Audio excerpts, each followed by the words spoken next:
தினம்தோறும் விளக்கேற்ற நல்ல எண்ணெய் இதயம் நல்லெண்ணெய். எனக்கு என்ன பதில் சொல்றதுன்னு தெரியல. நீங்க பேசுறது நாங்க அம்மா மக்கள் முன்னேற்ற கழகம் கட்சி நிர்வாகிகளோட எங்க கட்சியுடைய அடுத்த கட்ட நடவடிக்கைகள் பற்றி ஆலோசனைக்காக அழைத்திருக்கேன். அவங்க எல்லாம் வந்திருக்காங்க. அவ்வளவுதான் நான் சொல்ல முடியும்.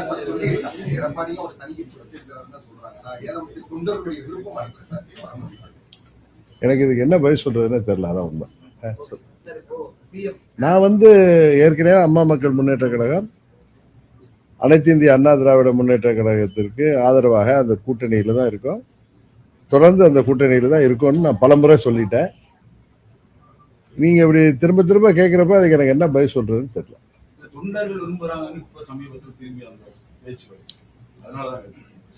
அவங்க கூட தானே இருக்கேன். அம்மாவுடைய கொடியை போட்டு அம்மா மக்கள் முன்னேற்ற கழகம்னு ஒரு கட்சி நடத்திட்டு இருக்கோம். அது அம்மாவுடைய கட்சி தானே. அதனால நாங்க அவங்க கூட தான் இருக்கேன். அவங்க கூட இணைந்துதான் செயல்பட்டு இருக்கேங்கிறது தான் எங்களுடைய கருத்து.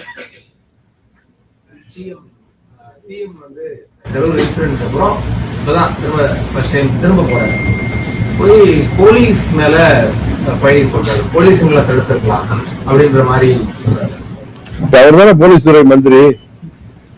அந்த யாரெல்லாம் அன்றைக்கு அவரை தப்பா வழி நடத்தி அந்த மீட்டிங் வர வச்சு அவ்வளவு பெரிய ஒரு பாதகமான ஒரு செயல், அன்றைக்கு பல உயிர்கள் போகின்ற செயலை போலீஸ் செய்ததா சொல்ற முதலமைச்சர் இன்னைக்கு கண்டுபிடித்து சொல்ற முதலமைச்சர் இன்னைக்கு அந்த துறையோட அமைச்சராகி 60 நாள் கிட்ட போது என்ன நடவடிக்கை எடுத்திருக்கிறாரு? இதெல்லாம் முதலமைச்சர் சொல்றதெல்லாம் உண்மையாங்கிறத சிபிஐ என்கொயரி ஏற்கனவே போயிட்டு இருக்கு. அதுல எல்லா உண்மையும் வெளிப்படும். ஆனா பழிய யார் மேலேயே போடுறது சரியா இருக்காதுன்னு நினைக்கிறேன். அதுல அந்த கரூர் துயர சம்பவத்திற்கு காரணமானவர்கள் யாராக இருந்தாலும் அவர்கள் சட்டத்தின் முன் நிறுத்தப்பட்டு அவர்களுக்கு உரிய தண்டனை உச்ச நீதிமன்றம் வாங்கி தரும் என்ற நம்பிக்கை எங்களுக்கு இருக்கு.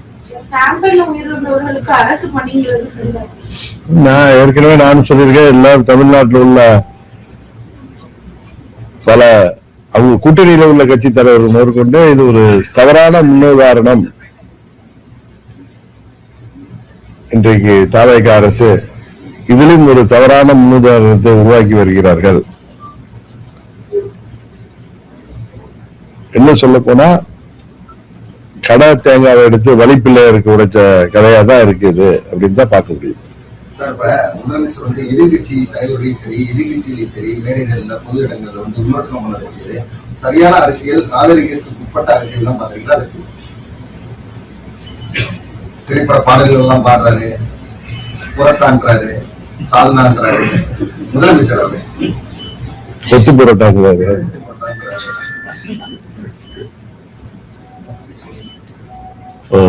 முதலமைச்சருக்கு ஒரு கடந்த காலத்துல முதலமைச்சர்களாக இருந்தவர்கள் பொதுவெளியில அவர்கள் தங்கள் பதவியின் பொறுப்பை உணர்ந்து செயல்பட்டு வந்திருக்கிறார்கள். அதை முதலமைச்சரும் அதை பின்பற்றினால் நன்றாக இருக்கும் என்று நினைக்கிறேன். அவர் இன்னும் சினிமா நடிகராகவே இருக்கார். அதான் பிரச்சனை. அதை சினிமா கவர்ச்சின்னு யாரு சொன்னா ரொம்ப வருத்தப்படுறாரு, கோபப்படுறாரு. அவரை சேர்ந்த அந்த பரிவாரங்களும் ஆச்சரியக்குறிகளும் ரொம்ப வருத்தப்படுறாங்க. அவருமே அன்னைக்கு திருச்சி மேடையில அவர் அவருடைய உடல் மொழியே இன்னும் சினிமாவில ஷூட்டிங் வரப்ப அவர் ஒவ்வொரு முறை வீட்டை விட்டு வெளியில வந்ததுல இருந்து அவர் வீட்டுக்கு போற வரைக்குமே எல்லாமே ஒரு ஷூட்டிங் பார்க்க ஒரு அனுபவம் தான் எல்லாருக்குமே ஏற்படுகிறது என்று எல்லோருமே சொல்கிறாங்க. அது சொன்னா எங்களை பார்த்து பொறாமப்படுறீங்க, நாங்க ஆட்சிக்கு வந்துட்டோன்னு எங்களை பார்த்து எதிர்கட்சிகள் எல்லாம் பொறாமப்படுறாங்க, அவர்கள் எல்லாம் உதிரிகள், அவர்கள் எல்லாம் தீய சக்திகள், அவர்கள் எல்லாம் தீர்ந்து போன சக்திகள் அப்படின்னு இந்த சினிமாவில எல்லாம் அவர் படங்கள்ல கிளைமேக்ஸ்ல எல்லாம் ரொம்ப உணர்ச்சி வசப்பட்டு பேசுவாரு. அது மாதிரிதான் பேசுறாரு. ஒண்ணு பேசுனா கத்தி பேசுறாரு, இல்ல வாயையே திறக்க மாட்டுறாரு. அது ஏன் முதலமைச்சர் பேசுங்கன்னு சொல்லி மற்றவர்கள் கேட்டாங்கல்ல, நான் கேட்கறது இல்லை. ஏன்னா முதலமைச்சர் பேசினா இப்படிதான் இருக்குங்கிறது என்னால யூகிக்க முடியுது. அவர் யார் என்பதை வெளிப்படுத்தி கொண்டிருக்கிறார். அது சட்டமன்றமாக இருக்கட்டும், நேற்றைக்கு கூட கரூர் மேடையே அப்படித்தானே இருந்துச்சு. அவருடைய பாடி லாங்குவேஜ் என்னமோ துக்கத்துக்கு வந்த மாதிரி கருப்பு ஷர்ட் எல்லாம் போட்டிருக்காரு. ஆனா அவருடைய பேச்சிலேயோ அவருடைய உடல் மொழியிலேயே எந்த துக்கமும் வெளிப்படல. சினிமால எப்படி ஒரு ரோல்ல வந்து டைலாக் பேசுவாங்களோ அது மாதிரிதான் இருக்கே தவிர, அதான் உண்மை, தப்பா எடுத்துக்காதீங்க. முதலமைச்சர் அவர்கள் அவர் முதல்வர் என்பதை உணர்ந்து செயல்படணும். உடனே சொன்னா அவருக்கு பரிவாரங்கள் இருக்காங்க. நம்ம மதுரையில ஒருத்தர் இருக்காரு நிர்மல்குமார் வந்துச்சு, அதாவது உடனே எல்லாம் அரசியல் விட்டு போங்கிறாரு. அரசியலை விட்டு தமிழ்நாட்டு மக்கள் யாரை வெளியேற்ற வேண்டுமோ அவர்களை உறுதியாக வெளியேற்றுவார்கள். அதுபோல ஏதோ வாழ்வு வந்து விட்டதற்காக தான் இப்படி அர்த்தராத்திரில கொடை பிடிக்க வேண்டாம்னு தான் அவங்களுக்கு சொல்கிறேன். அது எல்லாருக்கும் சேர்த்தே சொல்கிறேன். அவருடைய பேச்சு துணி அப்படிதான் இருக்கு. ஒரு அகம்பாவம் அகங்காரம் தான் தெரியுதே தவிர அதுல ஒரு தன்மையே இல்லை. அதுதான் சக்சஸ் ஃபார்முலான்னு நினைக்கிறாரு. பிரச்சாரத்துக்கு அப்புறம் இல்ல, அவர் ஒரு திரைத்துறை பிரபலம், சினிமாவில் வந்து பிரபலமான நடிகராக இருந்ததுக்காக தான் இந்த முறை ஆட்சிக்கு வந்திருக்காருங்கிறது யாராலையும் மாற்ற முடியாது. ஏன்னா அவர் என்ன 50-60 ஆண்டுகள் அரசியல்ல சேவை செய்து வந்தாரா, இல்ல பேரறிஞர் அண்ணா போலயோ இல்ல புரட்சி தலைவர் எம்ஜிஆர் போலவோ சினிமாவில் நடிச்சாலும் அவர் பல ஆண்டுகள் அரசியல்ல ஒரு கட்சியின் வளர்ச்சிக்காக, ஒரு கட்சி ஆட்சிக்கு வர வேண்டும் என்பதற்காக உழைத்து வந்தவர். பல முறை சட்டமன்ற உறுப்பினர் வந்து வந்தவர். அதான் சொல்லுவாங்கல்ல, சில பேருக்கு சில குருட்டு யோகம் குருட்டா அது வெளியே அவரு வந்தது சினிமா கவர்ச்சியை வச்சுதான். சினிமா நடிகர் இல்லைன்னா விஜய் யாருக்கு தெரியும்? உண்மைதானே? அதனால அவர் வந்தது சினிமால இருந்தா அவருக்கு உள்ள அந்த ஃபெமிலியாரிட்டியை வச்சுதான். அவர் சொல்றாருல, வீட்டுல எல்லாம் குழந்தைகள்லாம் இந்த டிவியில பாப்பாங்கன்னு. தமிழ்நாடு முழுவதும் ஒரு 69 படங்கள்ல பல ஆண்டுகள் நடித்து சினிமா துறையில சக்சஸ்ஃபுல்லா இருந்ததுனால அந்த பிரபலத்தை வைத்து இன்றைக்கு 60 ஆண்டு கால திராவிட ஆட்சிகளுக்கு ஒரு மாற்று வேண்டும் என்ற எண்ணத்துல மக்கள் அவரைக்கு 108 தொகுதிகள் தான் கொடுத்தாங்க. பெரும்பான்மை கொடுக்கல.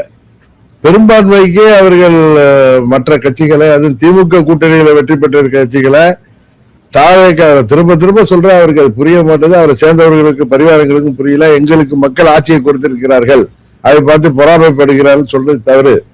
நீங்க 118 எடுக்கல, நீங்க யார்கிட்ட எல்லாம் ஆதரவு வாங்கியிருக்கீங்க அப்படிங்கிறத யோசிச்சு பாருங்க. உங்களை எதிர்த்து இப்ப திரு விஸ்வநாதன் அவர்கள் அமைச்சரா இருக்காருன்னா காங்கிரஸ் கட்சி சேர்ந்தார். அவர் மேலூர்ல தாவேகா வேட்பாளரை எதிர்த்துதான் ஜெயிச்சு வந்திருக்காரு. அது கிள்ளியூர் சட்டமன்ற உறுப்பினராக இருக்கட்டும், அங்க இங்க ஆதரவு கொடுக்கிறாங்களே கம்யூனிஸ்ட்ல 2 கம்யூனிஸ்ட் சேர்ந்த 4 உறுப்பினர்கள், விசிகே சேர்ந்த 2 உறுப்பினர்கள், ஐயுஎம்எல்ஏ சேர்ந்த 2 உறுப்பினர்கள், எங்க கட்சியில தட்டி தூக்குனாங்களே அந்த உறுப்பினர், எல்லாருமே காங்கிரஸ் கட்சியை சேர்ந்தவர்கள் மாத்திரம் இல்ல, எல்லாருமே அந்த 11 பேர் வருதா, 11 பேருமே திமுக கூட்டணியிலிருந்து வெற்றி பெற்றவர். அமமுகவிலிருந்து தட்டி தூக்கப்பட்டவர் வந்து அதிமுக கூட்டணியிலிருந்து வெற்றி பெற்றவர். இவர்கள் ஆதரவோடு ஒரு கூட்டணி ஆட்சி அமைச்சிட்டாங்கிறாங்க. இது வந்து வேற மாதிரி சொன்னா ராஜா சொன்ன மாதிரி நீங்க என்கிட்ட கண்டனம் தெரிவிப்பீங்க. இது வந்து அவங்க கூட்டணியில இருந்து யாரும் ஜெயிச்சு வந்தவங்க கிடையாது. அவரை எதிர்த்து ஜெயித்து வந்தவர்களோட அவர்கள் ஏதோ ஒரு காரணத்தை சொல்லிக்கொண்டு இந்த ஆட்சி ஜனாதிபதி ஆட்சி வந்துவிடக்கூடாது என்பதற்காக இந்த ஆட்சிக்கு ஆதரவு கொடுத்திருக்கிறார்கள். அதுல இருந்து தப்பிக்குவதற்கு தான் அவருக்கு காங்கிரஸ் மேலேயும் நம்பிக்கை இருக்கான்னு தெரியல, கம்யூனிஸ்டுகள் மேலேயும் நம்பிக்கை இருக்கான்னு தெரியல, மற்ற விசிகே ஐயுஎம்எல் மேலே நம்பிக்கை இல்லைங்கிறதுனாலதான் அதிமுக சட்டமன்ற உறுப்பினர்களை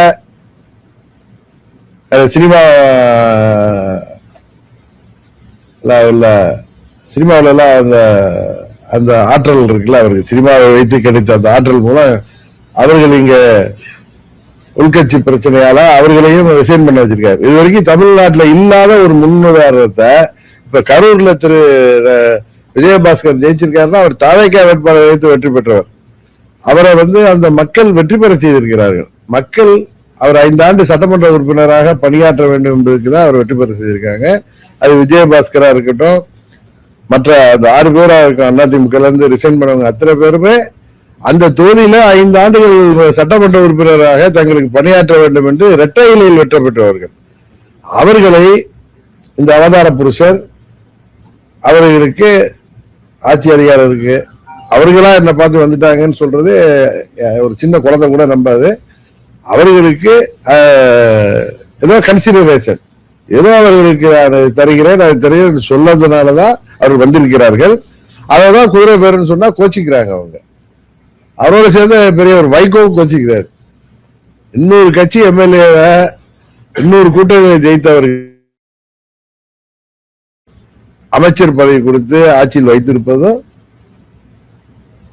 எதிர்கட்சிகள் இருந்த சட்டமன்ற உறுப்பினர்களை ஆதரவு வச்சிருப்பதும் ஒரு ஊழல் தான். அது ஒரு ஊழல் தான், லஞ்சத்தை சேர்ந்தா. அது மாதிரி 6 சட்டமன்ற உறுப்பினர்களை அதிமுக உறுப்பினர்களை ரிசைன் பண்ண வச்சதும் ஊழல்ல தான் சேரும். அதனால இவங்க தூய சக்திங்கிறதெல்லாம் சும்மா தமிழ்நாட்டை அழிக்க வந்த நாசகார சக்தியாகத்தான் எல்லோரும் அதை பார்க்க தொடங்கியிருக்கிறார்.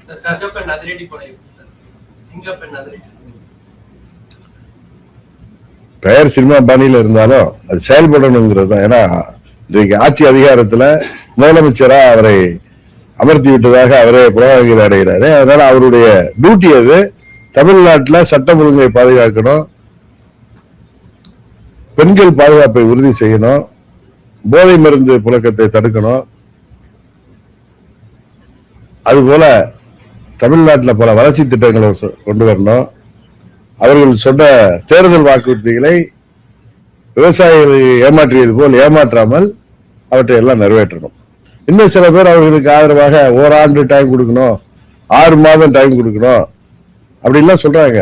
அது வளர்ச்சி திட்டங்களுக்கும் தேர்தல் வாக்குறுதிகளை நிறைவேற்றுவதற்கும் அவர்கள் கால அவகாசம் எடுத்துட்டோம். 5 ஆண்டுகள் கூட எடுத்துக்கிட்டு தேர்தல் வாக்குறுதிகள் நிறைவேற்ற மாதிரி வாக்குறுதிகள் கிடையாதுங்கிறது எல்லோருக்குமே தெரியும். ஏற்கனவே திமுக எப்படி அதுல எல்லாம் கஷ்டப்பட்டாங்கிறது தெரியும். அதனால தமிழ்நாட்டிற்கு வேலை வாய்ப்பை பெருக்குவதற்கு வளர்ச்சி திட்டங்களை கொண்டு வர வேண்டும். அதுபோல அடிப்படை வசதிகளை தொடர்ந்து பராமரிக்க வேண்டும். இதையாவது அவர்கள் ஒழுங்காக செய்ய வேண்டும். அதை செய்வதற்கு யாரும் அவங்களை போய் குறை சொல்லல. அவர்கள் இது போல மேடைகளில் ஏறி மற்றவர்களை பற்றி தவறாக பேசுவதற்கும், அவர்கள் வானத்திலிருந்து குதித்தது போன்று அவர்கள் காட்டிக் கொள்வதற்கும், அவர்கள் தேவதூதர்கள் போலவோ அவதார புருஷர்கள் போலவோ, இனிமே தமிழ்நாட்டை காப்பாற்ற வந்த மீட்பர் போலவோ அவர் பேசுவதும் அவரை சேர்ந்தவர்கள் பேசுவதற்கும் தான் எதிர்கட்சிகள் பதில் சொல்கிறார்கள். விவசாய கடனை ரத்துப்படி செய்ய சொல்லி எந்த விவசாயிகளும் கேட்கல. ஆட்சிக்கு வந்த உடனே இவங்க ஏமாற்று வேலை பண்றதுதான், அவர்களை ஏமாற்றியதுதான். விவசாயிகளும் போராடுறாங்க. ஒரு விவசாயி கூட இறந்துட்டாரு, அவரு வீட்டுல யாருக்கும் வேலை வாய்ப்பு கொடுத்தா அது எல்லாரும் பாராட்டுவார்கள். இவங்க கூட்டத்துல இறந்து போனவர்களுக்கு இவர் வேலை வாய்ப்பை கொடுப்பதுதான் இன்னைக்கு விமர்சனத்துக்குள்ளாகுது. அன்றைக்கு இந்த விவசாய கடன்களை முழுமையாக தள்ளுபடி செய்ய வேண்டும், எங்களை ஏமாற்றக்கூடாது என்று போராடிவிட்டு வீட்டுக்கு சென்ற விவசாயி தலைநகரை சேர்ந்தவர் இறந்தாரே, அவர் வீட்டில் உள்ளவங்களுக்கு வேலை வாய்ப்பை கொடுத்தால் அது உறுதியாக எல்லாரும் பாராட்டுவார்கள். அதனால மக்களை ஏமாற்று வேலையில் செய்யாம எதிர்கட்சிகள்லாம் தவறான முன்னாரத்தை காட்டி எதிர்கட்சி சட்டமன்ற உறுப்பினர்களை சுரண்டாமல் எதிர்கட்சியினரை ஆசை வார்த்தை கட்டி ஆளுங்கட்சி என்று பிள்ளை பிடிப்பது போல் பிடிப்பதை நிறுத்திவிட்டு ஆட்சி செய்ய வேண்டும் என்பதுதான் எதிர்கட்சிகளின் குரலாக இருக்கிறது.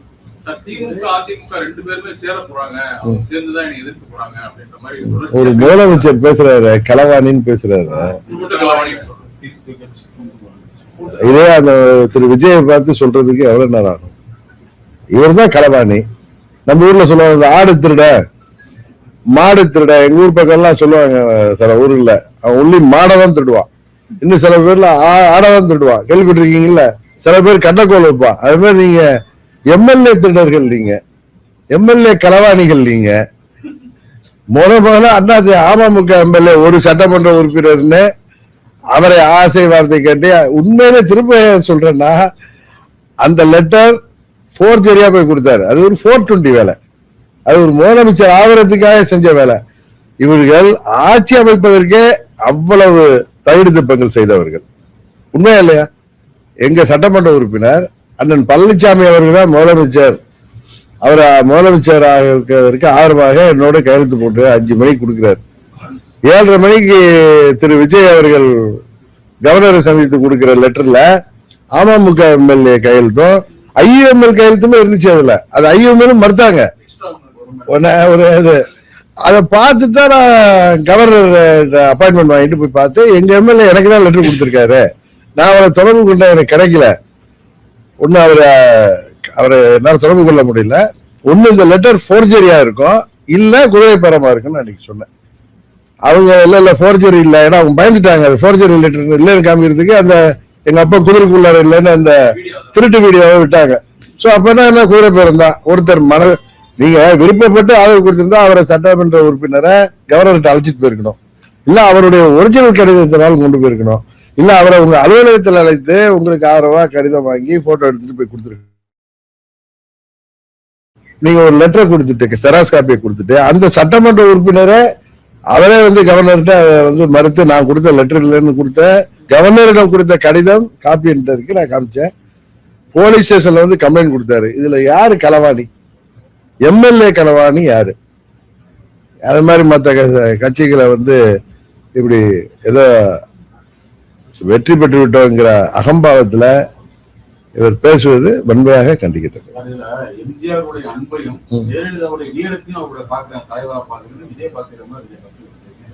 சொல்ல சொல்லியிருப்பாங்க.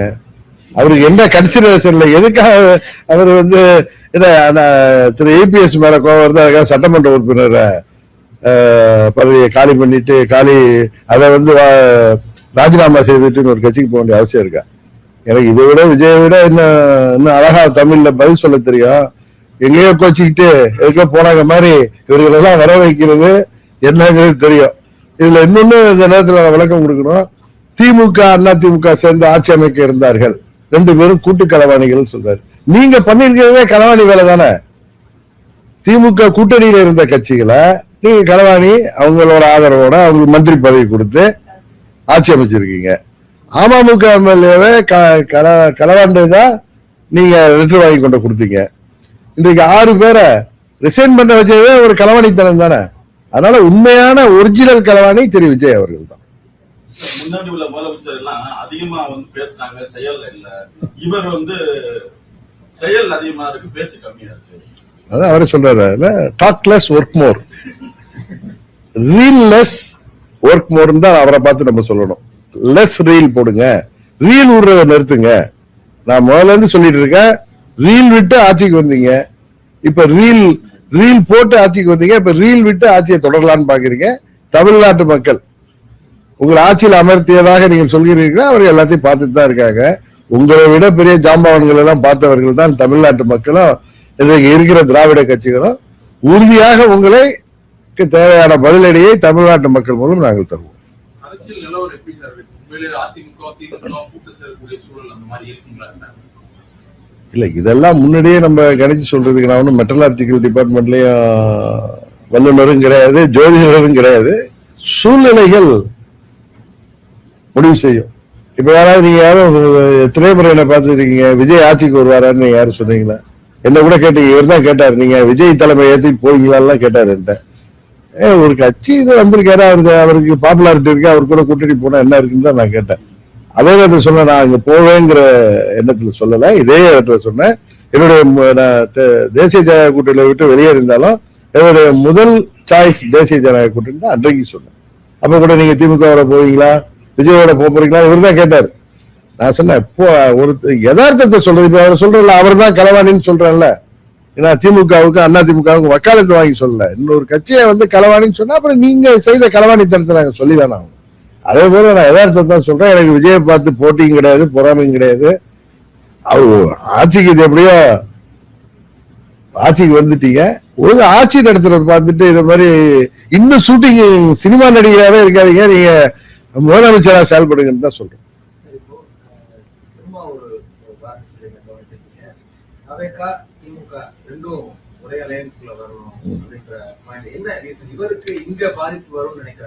இல்ல அவர் பாஜக எதிர்க்கணுங்கிறதுக்காக தாவேகாவும் திமுகவும் ஒரே அணியில வரணும்னு சொல்றாரு. அவரு அது ஒரு பொலிட்டிக்கல் ஸ்டேட்மெண்டா தான் நான் பாக்குறேன். அதே மாதிரிதான் திமுகவும் அதிமுகவும் ஒன்னா வருமா வர்றதுக்கு வாய்ப்பு இருக்கான்னு கேக்குறீங்களா? ஒரு பொலிட்டிக்கல் சிச்சுவேஷன் யாரை வேண்டுமானாலும் ஒன்று சேரும். அதுதானே இது வரைக்கும் கடந்த காலத்துல பார்த்திருக்கோம். பேரறிஞர் அண்ணாவும் ராஜாஜி ஒண்ணு சேர்ந்திருக்காங்க, சரிதானே? அதனால பல முன்னுதாரணங்கள் இருக்கு.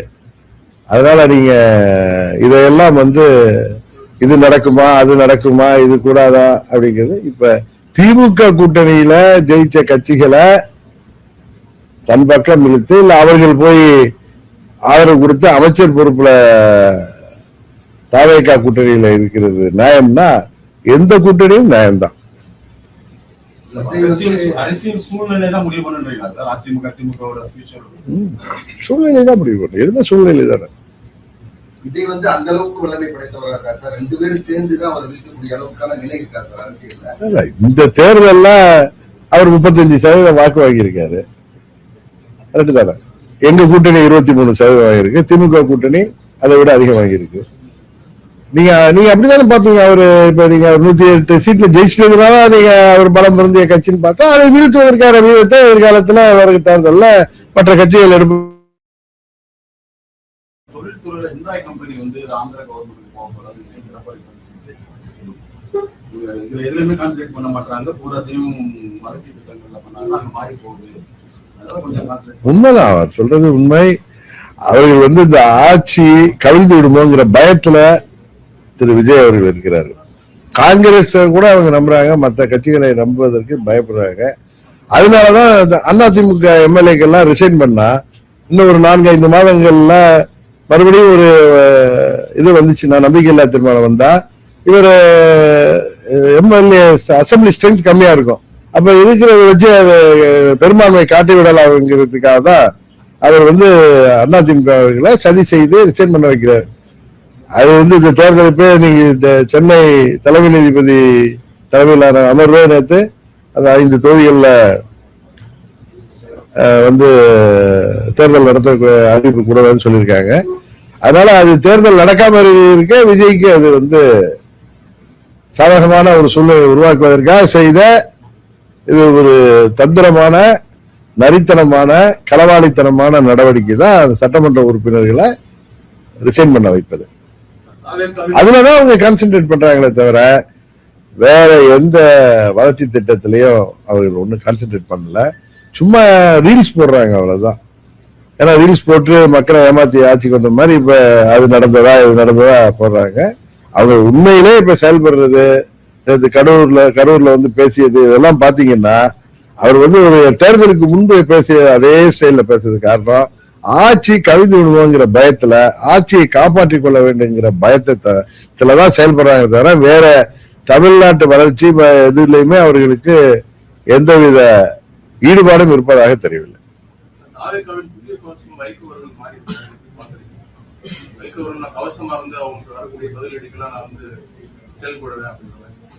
திரு வைகோ அவர்கள் கடந்த காலத்துல இது மாதிரி பேசியதை சோசியல் மீடியால கூட பேசியது போட்டிருந்தாங்க. திரு கலைஞர் அவர்களுக்கு நான் கவசமா இருப்பேன்னு பேசினாரு, அம்மா அவர்களுக்கு கவசமா இருப்பேன்னு பேசினாரு. இன்றைக்கு திரு ஸ்டாலின் அவர்களுக்கு கவசமா இருப்பேன்னு பேசினாரு, இன்றைக்கு விஜய் அவர்களுக்கு கவசமா இருப்பேன். அவ்வளவுதான். அவர் வார்த்தை அதான், ஆள் தான் மாறுறாங்க. பழைய மக்கள் நல கூட்டணி உருவாயிருக்கு சார். பழைய மக்கள் 2.0 சார். எது